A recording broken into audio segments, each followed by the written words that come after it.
I finally made them! Gosh, I am so excited about these.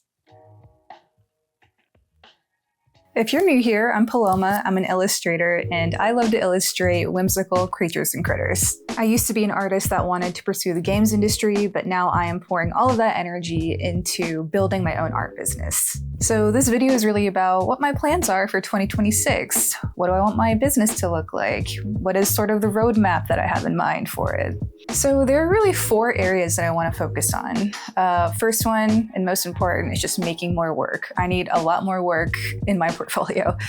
2 is selling my own products. So I am going to be starting an Etsy shop, which is a bit something I wasn't really planning, but I'll explain that a little bit later. 2 is getting an art licensing deal. I want to try to get at least 1 art licensing deal this year. And then 3 is looking into wholesale. With wholesale, I really love the idea of having my products in other people's stores. That's just like a really exciting concept to me. And 4 is exploring print on demand for the things that I can't make myself. So things like maybe bookmarks, notepads, notebooks, calendars. So as for the things that I'm making myself, I'm starting with greeting cards and art prints.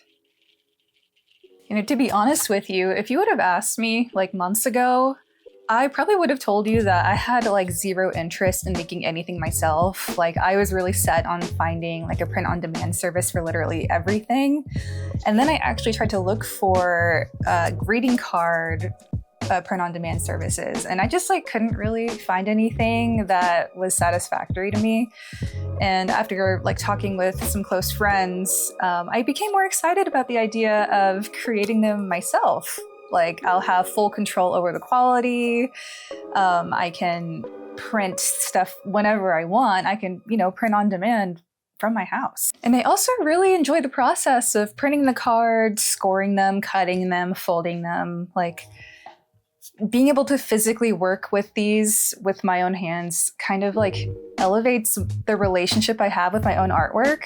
Kind of hard to explain, but yeah. And there's like a lot of peace of mind knowing that I have full control over how the colors look. I don't have to wait for shipments. And also having that peace of mind when, you know, I can pack my own orders and drop them off at the post office. So I want to take you through my whole birthday collection and show you how the cards look. So first card, have a jamtastic birthday. The cards are A2 size, so they're 4.25 by 5.5. And then on the inside, they are blank, so you can put your own personal message. And on the back has my logo, it says my website, hand illustrated with love, because all of my work is 100% hand illustrated. No AI symbol and a recycle symbol, and the SKU number. The second card is happy birthday, the same bunny from the first card, and a bird with a party blower. The third card, eat your weight in cake. Same characters. All the characters are the same in all the cards. So the bear scurried away with the cake to feast on it all by himself, and his friends are not very happy about it. So the whole collection is basically meant to be like story driven, like they're all the same characters and each card is a different moment within the same day. And I really wanted these cards to feel like pages out of a storybook because I figured it'd be a really good way to stand out from the others on the shelves. But yeah, I'm really happy with how they turned out. They feel really nice. They're made with 330 GSM cardstock from Red River Paper. This particular paper is the Polar Matte 330. It is fantastic. The colors look great. I am super pleased with it. If I was going to choose to be a brand ambassador for one brand, it would be Red River Paper because they are a really great company. The printer I use is the Epson EcoTank 8550, and I've absolutely been loving it. It uses dye ink, and it's a lot cheaper than cartridges, and the ink lasts for a really long time. So I think I'm going to be good with this for a while. So now about Etsy. In the beginning, I really was not keen on using Etsy just because of how it's changed over the years. It's very saturated with generative AI slop. There's lots of fees, and it just did not sound appealing to me. But after listening to like several other artists with art businesses talk about e-commerce, they made a pretty good argument that Etsy is a pretty good place to start because they drive their own traffic, and you really don't have to worry about driving your own traffic like you would with a Shopify store. So it's a really good way to just get your feet wet with selling things and shipping things, and you get to learn what items you're selling are going to be popular. And then once you learn what works, then that's when you can start transitioning into your Shopify store. So I was pretty sold on the idea of basically using Etsy as a testing ground to see what people like from me, and then using that to eventually transition into my own store. And when it comes to using your own store, that comes with the territory of content creation, which I am very green to. And I think the most important thing that I've learned about having your own store is to build an email list as soon as possible. Reason being that email list is yours. It is not subject to the whims of an algorithm, and all those people on your list are already fans of your work and they want to hear from you. But to get people to hop on your email list, you probably have to get pretty good at content creation. So to not overwhelm myself, I'm just going to be focusing on creating more work and uploading things to Etsy and seeing what happens. And I can start prioritizing social media a little bit later down the line.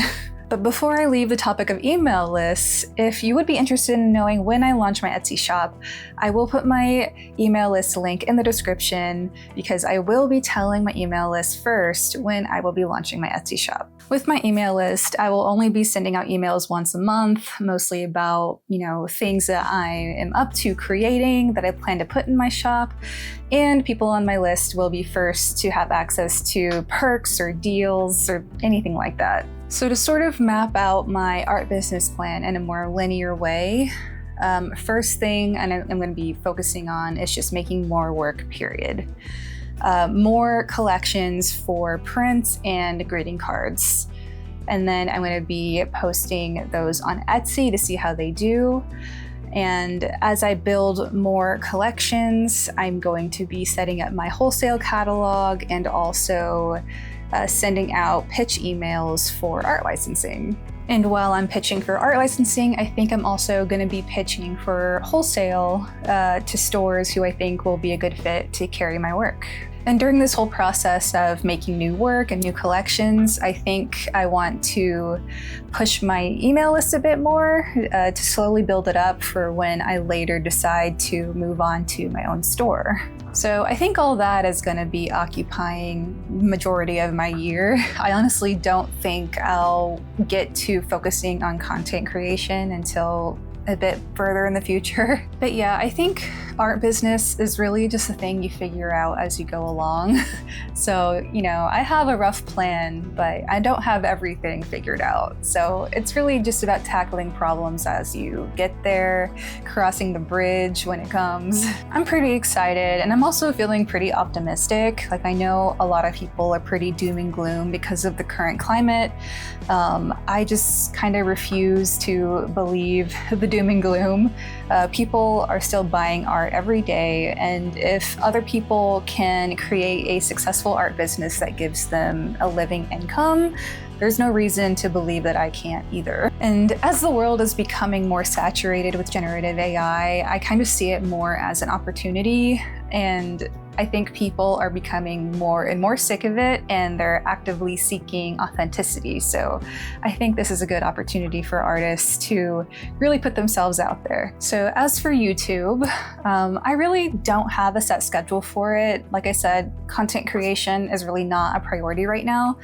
I really just plan to upload things when I have an update, and next time you'll see a video from me, it's probably just going to be how Etsy has been going, so I will definitely share that with y'all. This channel is more of really just a documentation channel of my journey to try my hardest to pursue this path of a full-time art business owner. So But as of right now, I'm still working my full-time job as a graphic designer while building my art business on the side. So I really hope that one day I can make that YouTube video that I'm finally leaving my full-time job. So I'm gonna try my best. Well, I think that's all for now. So I will see you guys next time with hopefully a positive update.